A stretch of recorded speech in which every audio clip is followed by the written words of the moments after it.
नेपाल दर्पणमा साथी भोजेन्द्र बस्नेतसँगै अर्जुन पोखरेलको नमस्कार।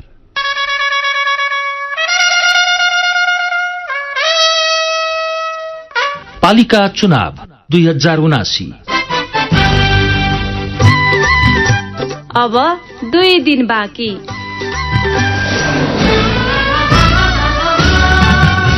नेपाल दर्पण उज्यालो रेडियो नेटवर्क काठमाडौँमा 90 मेगाहर्जसँगै देशभरि विभिन्न एफएम स्टेशनहरूबाट तथा मोबाइल एप्लिकेशन र अनलाइनबाट संसारभर एक साथ प्रसारण भइरहेको छ।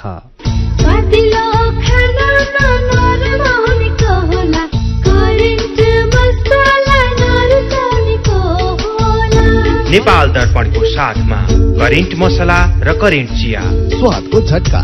नेपाल दर्पण सुरु गरौं मुख्य खबरका शीर्षकहरूबाट। दार्चुलाको तिङ्कर र छाँगरुका नागरिक भारतको अनुमति लिएर भोट हाल्न गाउँ फर्किए। चुच्चे नक्सामा समेटिएका गाउँमा चुनाव नहुने, मौन अवधिमा पनि सामाजिक सञ्जाल मार्फत हुने प्रचार रोकिएन। लाइक, कमेन्ट र शेयर गर्नेलाई पनि कारबाही गर्ने आयोगको चेतावनी। कसैले पनि लाइक, कमेन्ट, शेयर चाहिँ गर्नु भएन। यदि कसैले त्यस्तो गर्नुहुन्छ भने त्यस्ता पेजहरू ब्लक हुन सक्छन्, कारबाहीको भागीदार हुनुपर्ने हुन्छ। जेठ 1 गतेदेखि विद्यालयमा पनि हप्तामा 2 दिन बिदा, हिउँदे वर्षे र स्थानीय बिदा 30 दिनमा झारियो। बैंक तथा वित्तीय संस्थामा पनि हप्तामा 2 दिन बिदा दिइने। 9 महिनामा मूल्यवृद्धि 7% भन्दा धेरै, 7 खर्ब 24 अर्ब 74 करोड़ रुपियाँ रेमिट्यान्स भित्रियो। सुधानान्तर घाटा चुलिँदै विदेशी विनिमयको संचिति पनि घट्दो। 2 दिनभित्र नयाँ सरकार नबनेमा देशको अर्थतन्त्र ध्वस्त हुने श्रीलंकाका गभर्नरको चेतावनी। हिंसात्मक प्रदर्शन र आगजनी जारी रहेपछि कर्फ्यू कायमै। र राष्ट्रिय महिला क्रिकेट टिमले युगाण्डासँग 5 खेलको T20 श्रृंखला खेल्ने। आईपीएल क्रिकेटमा दिल्लीसँगको खेलमा राजस्थान पहिले ब्याटिङ गर्दै। स्थानीय निर्वाचन 2079 का लागि कार्य सञ्चालनका आधारभूत मार्गदर्शनहरूका हस्ताक्षरकर्ताहरूको अनुरोध। विगतका अनुभवहरूमा विकास परियोजनाहरू र अग्रपंक्तिमा रहेका हाम्रा कर्मचारीहरूले निर्वाचनको दौरानमा विभिन्न पक्षबाट चन्दा तथा जिन्सी सहायता माग लगायत कार्य सञ्चालनका आधारभूत मार्गदर्शनहरू, बेसिक अपरेटिङ गाइडलाइन्स उल्लंघन हुने विभिन्न प्रकारका चुनौतीहरूको सामना गरेका छन्। हामी हाम्रा कार्यक्रमका तोकिएका उद्देश्य बाहेक कुनै पनि समूह, राजनैतिक दल र उनीहरूसँग आबद्ध संस्थाहरूलाई चन्दा वा जिन्सी सहायता लगायतका कुनै पनि कुराहरू दबाव वा आफ्नो इच्छाले दिँदैनौ। हाम्रा स्रोतबाट उपलब्ध गराइएका उपकरण, माल सामान र साधनहरू हाम्रो कार्यक्रममा उल्लेखित उद्देश्य बाहेक अन्य कार्यहरूमा प्रयोग गर्न पाइने छैन। हाम्रा सवारी साधनहरू विकासको कार्यक्रमसँग प्रत्यक्ष सम्बन्ध नभएका व्यक्ति वा सामानहरू ढुवानी गर्नका लागि प्रयोग गर्न पाइने छैन। हामी कार्य सञ्चालनका आधारभूत मार्गदर्शन हस्ताक्षरकर्ताहरू सबैमा कार्य सञ्चालनका आधारभूत मार्गदर्शनहरू, बेसिक अपरेटिङ गाइडलाइन्सको सम्मान गर्दै हाम्रो साझा प्रयासद्वारा विकासको गतिविधिहरूलाई पारदर्शी, निष्पक्ष र स्वतन्त्र रूपमा अगाडि बढाउन र नेपालको आउँदो निर्वाचनहरूलाई सफल पार्नमा सहयोग पुर्याउनका लागि आह्वान गर्दछौं। कार्य सञ्चालनका आधारभूत मार्गदर्शनहरूका हस्ताक्षरकर्ताहरू संयुक्त राष्ट्र संघ, नेपाल स्थित अन्तर्राष्ट्रिय विकास साझेदार संस्थाहरू र अन्तर्राष्ट्रिय गैर सरकारी संस्था संघ नेपाल। सम्बन्धको विकास त्यति बेला सम्भव हुन्छ जब हरेक आफ्नो र आफन्तहरूसँग निर्धक्क अनि खुलेर कुरा हुन्छ, चाहे त्यस्तो कुरा व्यक्तिगत होस् या व्यावसायिक हो। नेपाल टेलिकमको सर्र चल्ने वाइफाई, खर्र जाने बल्क एसएमएस, हुरहुरी चल्ने 4G इन्टरनेट, सलल जोडिने ती CUG नेटवर्क अनि आहा कति रमाइलो एनटीटीभी। बाँकी त सब मनको कुरा न हो। नेपाल टेलिकम, राष्ट्रको सञ्चार। उज्यालो रेडियो नेटवर्कबाट प्रसारण भइरहेको नेपाल दर्पणमा अब सुनौ पूरा खबर। दार्चुलाको तिङ्कर र छाँगरुका नागरिक मतदानको लागि भारतीय बाटो हुँदै गाउँ फर्किएका छन्। ब्यास गाउँपालिकाको तिङ्कर र छाँगरुका मतदाता 2 दिन हिँडेर गाउँ फर्किएका हुन्। हामी आफ्नै गाउँपालिकाको वडा कार्यालय पुग्न भारतको अनुमति लिएर जानुपर्छ, स्थानीय दानसिंह तिङ्करीले भन्नुभयो। चुनाव हुने 2 बस्तीका गाउँलेहरूले पनि मतदानको लागि भारतकै अनुमति लिएर पुग्ने गरेका छन्।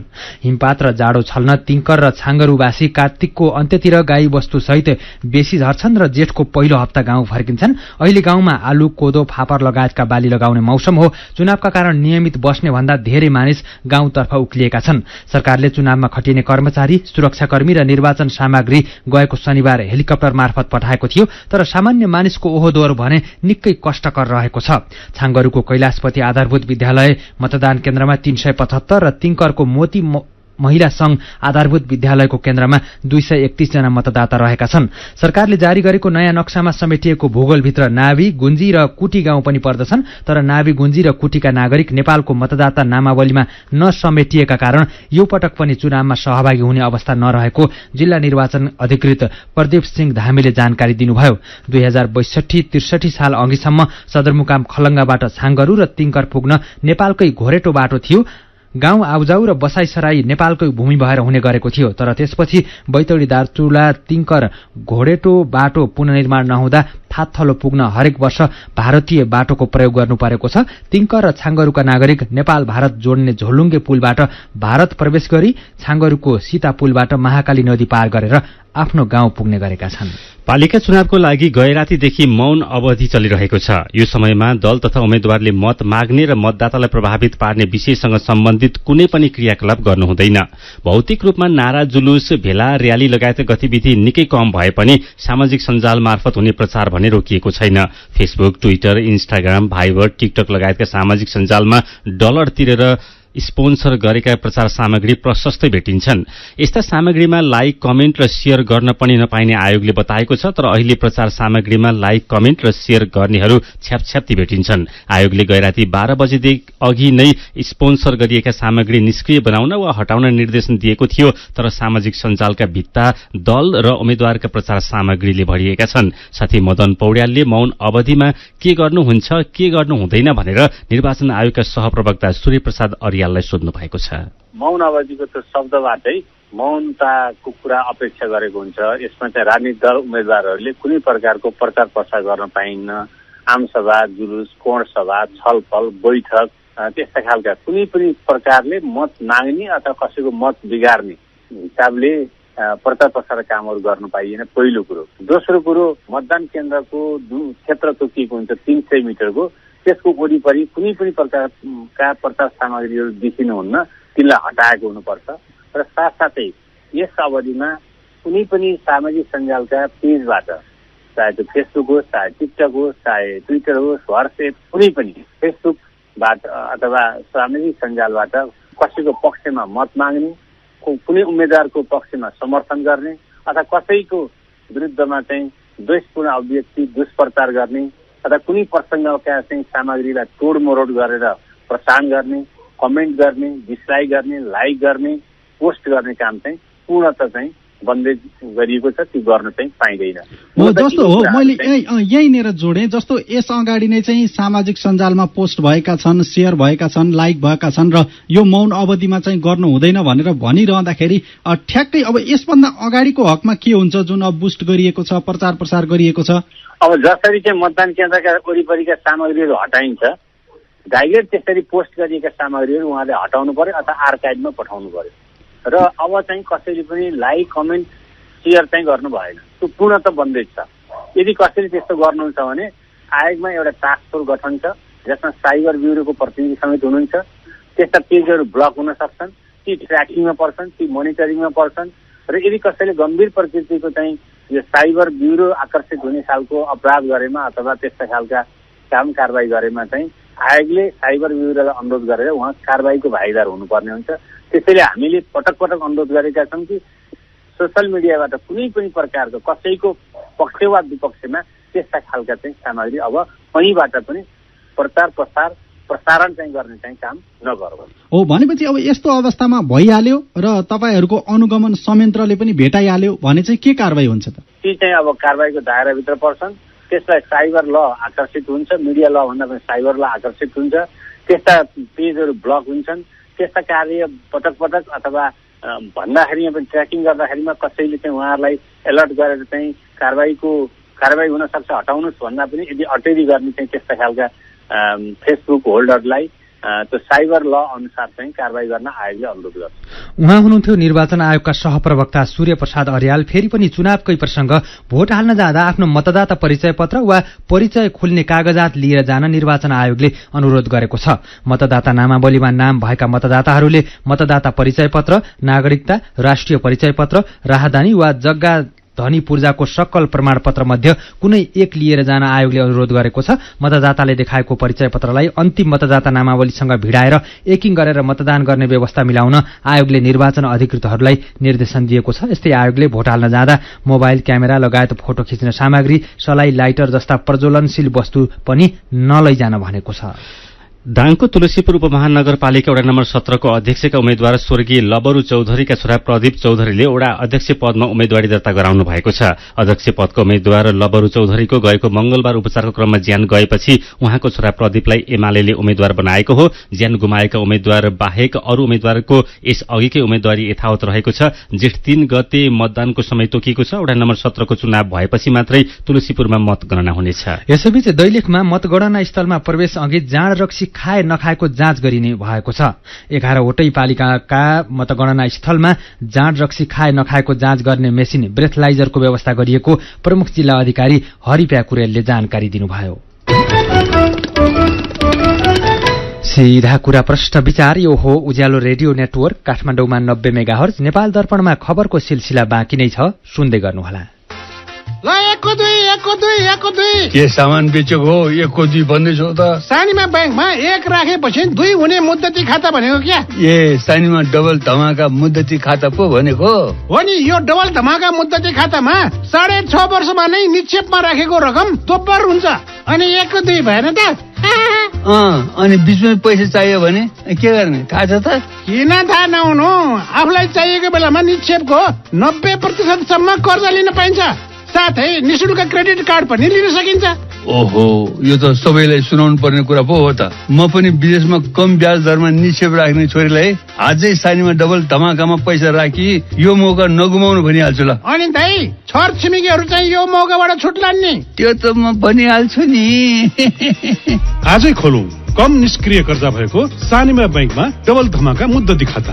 मुद्दतीमा 100% प्रतिफलका साथै बचत खातामा पनि 8.03% सम्मको उच्च ब्याज दर। थप जानकारीका लागि नजिकैको शाखा वा 980119 मा सम्पर्क गर्नुहोला। सानीमा ब्याङ्क, सबल अनि विश्वसनीय। जब पैसा चाहिन्छ आयामी गर्न आइन्छ, उतार पैसा पठाइन्छ, साह्रै नै रमाइन्छ। किनभने ढुक्कले पैसा पठाइन्छ 1 GB डेटा पाइन्छ। ढुक्कले पैसा पठाइन्छ 1 GB डेटा पाइन्छ। आइमी गरौँ रमाऊ, किनकि विदेशबाट MoneyGram, instant cash, easy remit र अल अन्सारी एक्सचेन्जबाट पठाएको रकम नेपालमा एनसेल प्रयोगकर्ताहरूले आइमी गरेर प्राप्त गर्दा 1 GB डाटा फ्रीमा पाइन्छ। आइमी गरौँ है।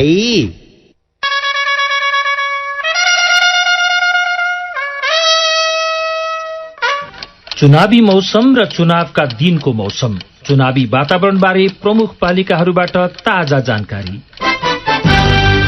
वैशाख 30 गते उज्यालोमा दिनभर चुनाव चर्चा। बिहान 6 बजेको काया कैरनपछि बेलुकी 6 बजेसम्म निरन्तर उज्यालो रेडियो नेटवर्क काठमाडौँमा 90 मेगाहर्ज सँगै देशभरका विभिन्न FM रेडियोहरूबाट एकैसाथ। उज्यालो अनलाइनबाट संसारभर प्रत्यक्ष प्रसारण। पालिका चुनाव 2079। पालिका चुनाव 2079। तपाईँ अहिले रेडियो, मोबाइल एप्लिकेशन र अनलाइनबाट प्रसारण भइरहेको उज्यालो रेडियो नेटवर्कको नेपाल दर्पण सुन्दै हुनुहुन्छ। यतिन्जेल हामीले दार्चुलाको तिङ्कर र छाङ्गरुका नागरिक भारतको अनुमति लिएर भोट हाल्न गाउँ फर्किए, मौन अवधिमा पनि सामाजिक सञ्जाल मार्फत हुने प्रचार रोकिएन, कारबाही गर्ने आयोगको चेतावनी लगायतका खबर प्रस्तुत गर्यौं। नेपाल दर्पणमा अब बाँकी खबर। जेठ 1 गतेदेखि विद्यालयहरू पनि हप्तामा 2 दिन नै बिदा हुने भएका छन्। शिक्षा विज्ञान तथा प्रविधि मन्त्रालयको आज बसेको बैठकले मन्त्री परिषदको निर्णय अनुसार विद्यालय पनि हप्तामा 2 दिन बिदा दिने निर्णय गरेको मन्त्रालयका प्रवक्ता दीपक शर्माले जानकारी दिनुभयो। हप्तामा 2 दिन शनिबार र आइतबार बिदा दिए पनि विद्यालय खुल्ने र बन्द हुने समय भने यस अघि जस्तै बिहान 10 बजेदेखि बेलुकी 4 बजेसम्म कायम गर्ने निर्णय भएको छ। यसअघि शुक्रबार आधा दिन मात्र पढाइ हुने गरेकोमा अब शुक्रबार पूरै दिन पढाइ हुनेछ। यस्तै विद्यालयमा हिउँदे, वर्षे र स्थानीय बिदा कटाएर वर्षमा बढीमा 30 दिन मात्रै बिदा दिन पाइने भएको प्रवक्ता शर्माले जानकारी दिनुभयो। यसैबीच आजदेखि 6 दिनसम्म विद्यालय बन्द भएका छन्। पर्सि शुक्रबार हुने पालिका चुनावको लागि आजदेखि विद्यालय बन्द भएका हुन्। धेरै स्कुलमा मतदान केन्द्र भएकोले पनि तयारीका लागि आजैदेखि विद्यालय बन्द गरिएको हो। 30 गते चुनावको दिन सरकारले सार्वजनिक बिदा दिएको छ। 31 गते शनिबार परेको छ। जेठदेखि शनिबार र आइतबार 2 दिन बिदा दिने सरकारको निर्णय अनुसार 1 गते आइतबार पनि बिदा हुने भएको छ। जेठ 2 गते बुद्ध जयन्तीमा पनि सार्वजनिक बिदा छ। त्यसैले आजदेखि बन्द भएका विद्यालय जेठ 3 गते अर्थात् 6 दिनपछि मात्र खुल्नेछन्। यसैबीच जेठको 1 गतेदेखि बैंक तथा वित्तीय संस्थामा पनि हप्तामा 2 दिन बिदा हुने भएको छ। राष्ट्र बैंकले सूचना निकालेर सरकारको निर्णय अनुसार जेठ 1 गतेदेखि शनिबार र आइतबार बिदा दिइने उल्लेख छ। अरू दिन बिहान 9:30 बजेदेखि बेलुका 5:30 बजेसम्म बैंक खुल्नेछन्। सेवाग्राहीले हरेक दिनसम्म सम्पन्न हुने सेवाको लागि अर्को हप्ता बैंक धाउनु नपर्ने गरी काम गर्ने पनि राष्ट्र बैंकले निर्देशन दिएको छ। ठाउँ ठाउँमा गाडी बिग्रिएका कारण धादिङको नौबिसेबाट काठमाडौँको नागढुङ्गासम्मको सड़कमा झण्डै 4 घण्टादेखि जाम रहेको छ। राजमार्गभर गाडीको लाइन लागेको छ भने हजारौं यात्रु अलपत्र परेका छन्। ठाउँ ठाउँमा गाडी बिग्रेका कारण सड़क अस्तव्यस्त भएको ट्राफिक चेकपोस्ट नागढुङ्गाले जनाएको छ। गाडीको चापका कारण उपकरण लगेर बिग्रेका गाडी हटाउन समस्या भएको ट्राफिक प्रहरीले जनाएको छ। अलिकति उज्यालो नाटक अभियान सकेर काठमाडौँ फर्कँदै गरेका कलाकार घिमिरे युवराजले नौबिसेबाट 4 घण्टामा पनि नागढुङ्गा पुग्न नसकेको गुनासो गर्नुभयो। यस्तै पालिका चुनावमा घर जानेहरूको भिडका कारण आज अरण्यको राजमार्गको काभ्रे भक्तपुर खण्ड पनि अस्तव्यस्त बनेको छ। मतदानको लागि आज बिहानैदेखि घर फर्कनेहरू 2 तथा 4 पाङ्ग्रे सवारी साधनको लर्को लागेपछि अरण्यको राजमार्ग अन्तर्गत भक्तपुरको सल्लाघारीदेखि काभ्रेको धुलीखेलसम्मै घण्टौं सड़क जाम भएको छ। सरकारले आउँदो आर्थिक वर्ष 2079-80 को नीति तथा कार्यक्रम जेठ 7 गते संसदमा प्रस्तुत गर्ने भएको छ। राष्ट्रपति विद्यादेवी भण्डारीले जेठ 3 गते संसद अधिवेशन आह्वान गर्नुभएको छ। सरकारको आउँदो आर्थिक वर्ष 79-80 को नीति तथा कार्यक्रम जेठ 7 गते संसदमा सार्वजनिक गर्ने कार्ययोजना बनेको संघीय संसद सचिवालयका प्रवक्ता डाक्टर रोजनाथ पाण्डेले बताउनुभयो। सरकारको नीति तथा कार्यक्रमको संशोधन र छलफल 8 देखि 11 गतेसम्म हुने पाण्डेले बताउनुभयो। उहाँले जेठ 3 गते प्रतिनिधि सभाको बैठकमा अर्थमन्त्री जनार्दन शर्माले बजेट सिद्धान्त र प्राथमिकता सम्बन्धी प्रस्ताव पेश गर्ने कार्यक्रम रहेको उल्लेख गर्नुभयो। जेठ 4 र 5 गते संसदमा प्री बजेटमा छलफल हुनेछ। जेठ 12 र 13 गते संसदमा आर्थिक सर्वेक्षण सम्बन्धी प्रस्ताव अर्थमन्त्री जनार्दन शर्माले पेश गर्ने र संवैधानिक प्रावधान अनुसार जेठ 15 गते बजेट भाषण गर्ने तयारी रहेको प्रवक्ता पाण्डेले बताउनुभयो। यसैबीच चालू आर्थिक वर्षको पहिलो 9 महिनामा मूल्य वृद्धि 7.28% पुगेको छ। नेपाल राष्ट्र बैंकको पछिल्लो तथ्याङ्क अनुसार साउनदेखि चैतसम्मको अवधिमा मूल्य वृद्धि 7.28% पुगेको हो। 9 महिनामा निर्माण सामग्रीको थोक मूल्य वृद्धि 25% भन्दा धेरैले बढेको राष्ट्र बैंकले जनाएको छ। यस्तै 9 महिनामा रेमिट्यान्समा सामान्य कमी आएको छ। साउनदेखि चैतसम्म रेमिट्यान्समा 0.6% ले कमी आएको र 7,24,74 करोड़ रुपियाँ रेमिट्यान्स प्राप्त भएको राष्ट्र बैंकले जनाएको छ। अघिल्लो वर्षको 9 महिनामा रेमिट्यान्स आयात 16.5% ले बढेको थियो। यस्तै 9 महिनामा वैदेशिक रोजगारीको लागि अन्तिम श्रम स्वीकृति लिने नेपालीको संख्या उल्लेख्य रूपमा बढेर 2,56,031 जना पुगेको छ भने वैदेशिक रोजगारीको लागि पुनः श्रम स्वीकृति लिने नेपालीको संख्या 9 महिनामा 200% ले बढेर 2,06,029 जना पुगेको राष्ट्र बैंकले जनाएको छ। यसैबीच सुदानान्तर स्थिति 2,68,26 करोड़ रुपियाँले घाटामा रहेको छ। अघिल्लो वर्षको 9 महिनामा सुदानान्तर स्थिति 42,54 करोड़ रुपियाँले बचतमा रहेको थियो। अमेरिकी डलरमा अघिल्लो वर्षको 34,81 लाखले बचतमा रहेको सुदानान्तर स्थिति यो वर्षको 9 महिनामा 2,25 करोड़ रुपियाँले घाटामा रहेको छ। यसैबीच गएको असार मसान्तमा 13,79,03 करोड़ रुपियाँ बराबर रहेको विदेशी विनिमय सञ्चिति 16.5% ले घटेर गएको चैत मसान्तसम्ममा 11,67,92 करोड़ रुपियाँमा झरेको छ। अमेरिकी डलरको सञ्चिति गएको असारमा 11,75 करोड़ रुपियाँ रहेकोमा गएको चैतमा 18.2% ले घटेर 9,61 करोड़ रुपियाँमा कायम भएको छ। 9 महिनामा सेवा आय 80 अर्ब 35 करोड़ रुपियाँले घाटामा रहेको छ। विदेशीले नेपालमा गर्ने खर्च अर्थात भ्रमण आय 233% ले बढेर 18 अर्ब 47 करोड़ रुपियाँ पुगेको छ। अघिल्लो वर्षको 9 महिनामा यातायात भ्रमण बापतको 5 अर्ब 56 करोड़ रुपियाँ मात्रै प्राप्त भएको छ। नेपालीले विदेशमा गर्ने खर्च अर्थात भ्रमण व्यय पनि 130% ले बढेर 61 अर्ब 89 करोड़ रुपियाँ पुगेको छ। यसमध्ये 43 अर्ब 67 करोड़ रुपियाँ शिक्षाको लागि विदेशिएको छ।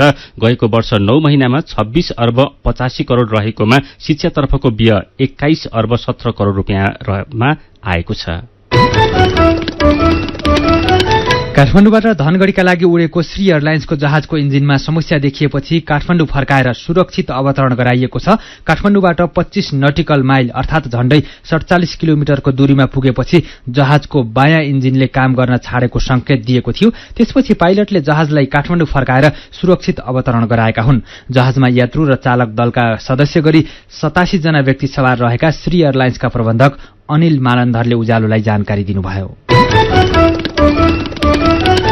सीधा कुरा प्रश्न विचार यो हो उज्यालो रेडियो नेटवर्क काठमाडौँमा 90 मेगाहर्ज, नेपाल दर्पणमा मेरो पनि भन्नु छ सँगै खबरको सिलसिला बाँकी नै छ, सुन्दै गर्नुहोला।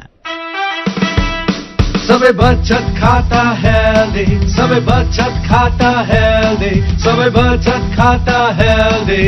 सनराइज ब्याङ्कको उपचारमा 7 औषधिदेखि ओपीडी सम्मको सनराइज ब्याङ्कको सबै बचतकर्ताहरूले स्वास्थ्य योजना अन्तर्गत रु 1 लाखसम्मको स्वास्थ्य बिमा र रु 5 लाखसम्मको दुर्घटना बिमा प्राप्त गर्न सक्नुहुनेछ।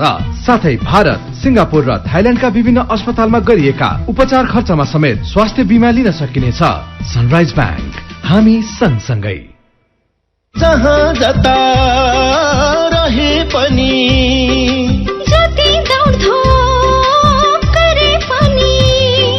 नभुलौ है आराम चाहिन्छ,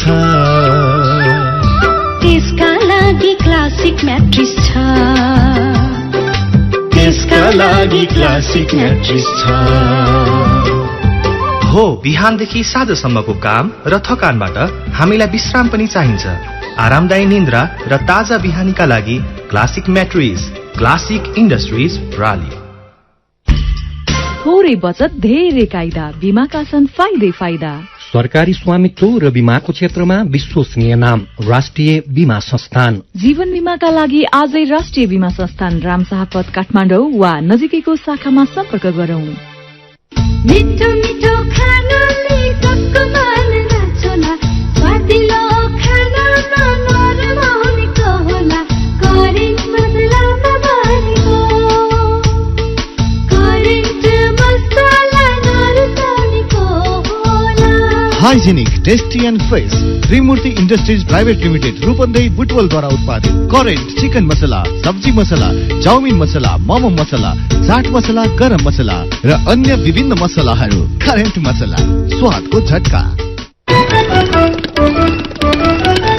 विभिन्न रेडियो स्टेशनबाट मेचीदेखि महाकालीसम्म र मोबाइल एप्लिकेशन तथा अनलाइनबाट संसारभरि एकसाथ प्रसारण भइरहेको नेपाल दर्पणमा तपाईंलाई फेरि स्वागत छ। अब बाँकी खबर।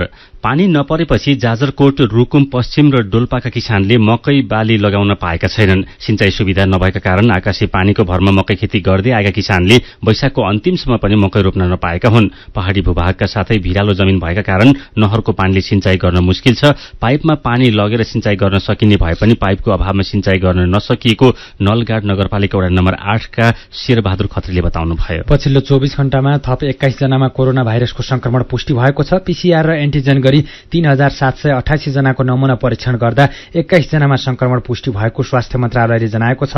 थप 16 जना निको भएका छन्। 24 घण्टामा कोरोना भाइरसको संक्रमणका कारण कसैको पनि ज्यान गएको छैन। अब नेपालमा 187 जना सक्रिय संक्रमित रहेका छन्। पछिल्लो 24 घण्टामा 11005 जनाले कोरोना विरुद्धको खोप लगाएका छन्। लगातार चौथो दिन आज पनि शेयर बजार दोहोरो अङ्कले बढेको छ। शेयर बजार परिसूचक निफ्टी आज 56.06 अङ्कले बढेर 2369.06 बिन्दुमा पुगेको छ। निफ्टीसँगै आज कारोबार रकम पनि केही बढेको छ। 229 वटा कम्पनीका 53,33,000 किता शेयर 2 अर्ब 16 करोड़ 39 लाख रुपियाँमा कारोबार भएका छन्। रिवाल फल्स पावर लिमिटेडले आईपीओ निष्कासन तथा बिक्री खुला गरेको छ। सर्वसाधारणको लागि कम्पनीले प्रत्येक किता 100 अंकित दरमा 27,30,000 किता शेयर बिक्री गर्ने प्रयोजनको लागि दरखास्त आह्वान गरेको छ।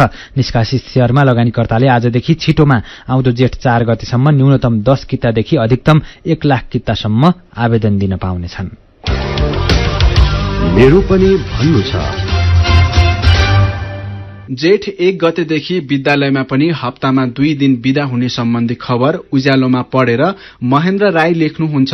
वर्षभरिमा 220 दिन विद्यालय खुल्ने र न्यूनतम 180 दिन पढाइ हुन्छ। यसअघिको 50 दिन बिदामा 20 दिन घटेको छ। शुक्रबार पूरा दिन पढाइ गर्दा ठिकै होला। मलाई चाहिँ यो बिदा वैज्ञानिक लाग्यो। यही खबरमा मालती भण्डारीको प्रतिक्रिया छ, बिदा घटाएर र बढाएर पढाइ हुने समय त उस्ता उस्तै बनाएछन्, तर हप्तामा लगातार 2 दिन विद्यालय नजाँदा पढाइ बिग्रिन्छ कि भन्ने डर लाग्छ। सबैभन्दा समस्याको कुरा, हामी निजी कम्पनीमा काम गर्ने दम्पतिले आइतबार साना छोराछोरी घरमा कोसँग छाड्ने होला। चुनावका लागि काठमाडौँ छाड्नेहरूको संख्या बढेको खबरमा विजय खनाल लेख्नुहुन्छ, एकजना मतदातालाई शहरबाट गाउँ लैजान र फर्काउन उम्मेद्वारले कम्तीमा 5,000 खर्च गरेका छन्। यसरी सयौंलाई लगेका छन्। यो खर्च कसरी जुटेको छ? अनि यसरी खर्च गर्ने उम्मेद्वारले पछि पालिकाको ढुकुटीको सदुपयोग कसरी गर्लान्? यही विषयमा मुना सापकोटाको प्रतिक्रिया छ, कोरोना कालमा भोक हिँड्दा वास्ता नगर्नेहरू अहिले काठमाडौँ लगायतका शहरबाट खोजी खोजी मतदाता ओसार्दैछन्। अलिअलि त लाज मान्नुपर्ने, अनि यसरी गर्ने खर्च निर्वाचन आयोगले चाहिँ थाहा नपाउने हो र? अनि अर्थतन्त्रका सूचकहरू झनै कमजोर बन्दै गएको सन्दर्भमा सृजना शर्मा लेख्नुहुन्छ, आयातका कारण देश समस्यामा पर्दै गएको बेलामा हुन गइरहेको चुनावमा पनि नेताहरूले उत्पादन बढाउने प्रतिबद्धता जनाएका छैनन्। विचारका लागि तपाईलाई धन्यवाद। मेरो पनि भन्नु छ। मेरो पनि भन्नु छ प्रस्तुत गर्दै हुनुहुन्थ्यो साथी महेश गेवाली। नेपाल दर्पणमा अब विदेशका खबर। श्रीलंकाका गभर्नरले अबको 2 दिनभित्र नयाँ सरकार गठन नभएमा देशको अर्थतन्त्र ध्वस्त हुने चेतावनी दिनुभएको छ। प्रधानमन्त्री महेन्द्र राजपक्षले राजीनामा दिएको र राष्ट्रपति गोटाबाया राजपक्षको पनि राजीनामा माग गर्दै प्रदर्शन भइरहेका बेला गभर्नर नन्दलाल विराजसिंहेले 2 दिनभित्र नयाँ सरकार गठन नभएमा श्रीलंकाको अर्थतन्त्र उद्धार गर्नै नसकिने गरी ध्वस्त हुने चेतावनी दिनुभएको एएफपीले जनाएको छ। यसैबीच श्रीलंकामा आज पनि कर्फ्यू आदेश जारी भएको छ। हिंसात्मक प्रदर्शन र आगजनी जारी रहेपछि कर्फ्यू थप गरेको बीबीसीले जनाएको छ। शान्तिपूर्ण प्रदर्शनमा उत्रिएका प्रदर्शनकारीमाथि सरकार समर्थित समूहले आक्रमण गरेपछि प्रदर्शनकारी हिंसा तथा आगजनीमा उत्रिएका थिए। सुरक्षाकर्मीलाई कर्फ्यू आदेश उल्लंघन गर्नेमाथि गोली चलाउने आदेश दिएको छ। विदेशी मुद्राको अभावका कारण श्रीलंकामा इन्धन, खाद्यवस्तु, औषधि लगायतको अभाव र मूल्य वृद्धिले जनजीवन कष्टकर बनेको छ। अल जजिरा टेलिभिजनकी पत्रकार सिरिन अबु अकलेहलाई इजरायली फौजले गोली हानेर हत्या गरेको छ। वेस्ट ब्याङ्कमा रहेको शरणार्थी शिविरमा इजरायली सेनाको आक्रमणबारे समाचार संकलनको क्रममा रहनुभएकी पत्रकार सिरिनलाई इजरायली फौजले गोली हानेर हत्या गरेको हो। प्रेसको पहिचान खुल्ने ज्याकेट लगाएर रिपोर्टिङ गरिरहेको अवस्थामा पनि पत्रकार सिरिनमाथि गोली प्रहार भएको अल जजिराले जनाएको छ। अर्का एक प्यालेस्टाइनी पत्रकार अली अल समौदी घाइते हुनुभएको छ। अल जजिराले विज्ञप्ति निकालेर घटनाप्रति आपत्ति जनाउँदै इजरायली सेनालाई जिम्मेवार बनाउन अन्तर्राष्ट्रिय समुदायलाई आग्रह गरेको छ। इजरायली सेनाले वेस्ट ब्याङ्क क्षेत्रमा अत्याधिक बल प्रयोग गरेको अल जजिराको भनाइ छ। ह्युमन राइट्स वाचका लागि इजरायल र प्यालेस्टाइनका निर्देशक ओमार साकिरले इजरायली सेनाले पत्रकारमाथि गरेको आक्रमण असामान्य रहेको प्रतिक्रिया दिनुभएको छ। इजरायलको सेनाले भने हत्याको बारेमा कुनै प्रतिक्रिया दिएको छैन। अब केही खेल खबर। नेपाली राष्ट्रिय महिला क्रिकेट टीमले अफ्रिकी देश युगाण्डासँग टी20 अन्तर्राष्ट्रिय श्रृंखला खेल्ने भएको छ। श्रृंखला जेठको 2 गतेदेखि त्रिवी क्रिकेट मैदान कीर्तिपुरमा शुरू हुनेछ। नेपाल क्रिकेट संज्ञानका अनुसार पहिलो खेल जेठ 2 गते, दोस्रो जेठको 3 गते, तेस्रो खेल 5 गते, चौथो खेल जेठको 6 गते र पाँचौं तथा अन्तिम खेल जेठको 7 गते हुनेछ। श्रृंखलाको लागि क्यानले रुबिना छेत्रीको कप्तानीमा 22 जना खेलाडीको नाम पनि तय गरेको छ। टोलीमा रुबिना छेत्री, सीता राणा मगर, इन्दु वर्मा, काजल श्रेष्ठ, सरिता राणा मगर, कविता कुँवर, अप्सरी बेगम, सरस्वती चौधरी, ममता चौधरी, अश्विन कर्माचार्य, सुमन खतिवड़ा, संगीता राई, कविता जोशी, रोमा थापा, शबनम राई, बिन्दु रावल, ईश्वरी विष्ट, डल्ली भट्ट, हिरण्यमय रोय र ऋतु कनौजिया रहेका छन्।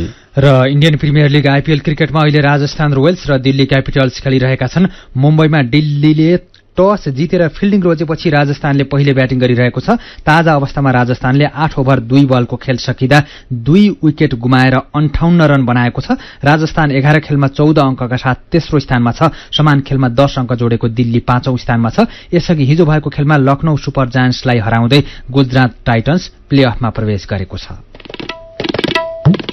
खेल खबरसँगै उज्यालो रेडियो नेटवर्कबाट प्रसारण भइरहेको नेपाल दर्पणको समय सकिनै लागेको छ। बिदा हुनु अघि आजका मुख्य खबरका शीर्षकहरू फेरि एकपटक। दार्चुलाको तिङ्कर र छाङ्गरुका नागरिक भारतको अनुमति लिएर भोट हाल्न गाउँ फर्किए। चुच्चे नक्सामा समेटिएका गाउँमा चुनाव नहुने, मौन अवधिमा पनि सामाजिक सञ्जाल मार्फत हुने प्रचार रोकिएन। लाइक, कमेन्ट र शेयर गर्नेलाई पनि कारबाही गर्ने आयोगको चेतावनी। जेठ 1 गतेदेखि विद्यालय पनि हप्तामा 2 दिन बिदा। हिउँदे, बर्खे र स्थानीय बिदा 30 दिनमा झारियो। बैंक तथा वित्तीय संस्था पनि हप्तामा 2 दिन बन्द रहने। 9 महिनामा मूल्यवृद्धि 7% भन्दा धेरै 7 खर्ब 24 अर्ब 74 करोड़ रुपियाँ रेमिट्यान्स भित्रियो। शोधानान्तर घाटा चुलिँदै विदेशी विनिमयको सञ्चिति पनि घट्दो। 2 दिनभित्र नयाँ सरकार नबनेमा देशको अर्थतन्त्र ध्वस्त हुने श्रीलंकाका गभर्नरको चेतावनी। हिंसात्मक प्रदर्शन र आगजनी जारी रहेपछि कर्फ्यू कायमै। र राष्ट्रिय महिला क्रिकेट टिमले युगाण्डासँग 5 खेलको T20 श्रृङ्खला खेल्ने। आइपीएल क्रिकेटमा दिल्लीसँगको खेलमा राजस्थान पहिले ब्याटिङ गर्दै। आजको नेपाल दर्पण सकिएको छ। प्रविधिमा साथ दिने साथी सरोज थापासँगै हामी भोजेन्द्र बस्नेत र अर्जुन पोखरेल पनि बिदा हुन्छौं। कोरोना विरुद्धको खोप लगाउन छुट्नु भएको छ भने आफ्नो वडामा सम्पर्क गर्नुहोला। नमस्कार।